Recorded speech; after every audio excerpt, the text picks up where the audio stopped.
যশোর শহরের দোয়াটানা থেকে মোবাইল ছিনতাই করে পালানোর সময় জনতার হাতে আটক রসুল নামে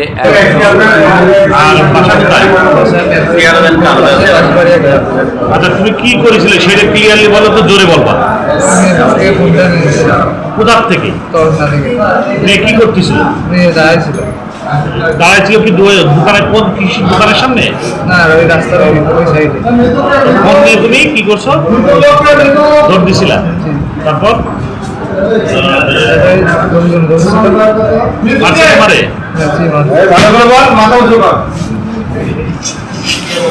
তার বাড়ি সদর উপজেলার বাঁশবাড়িয়া গ্রামের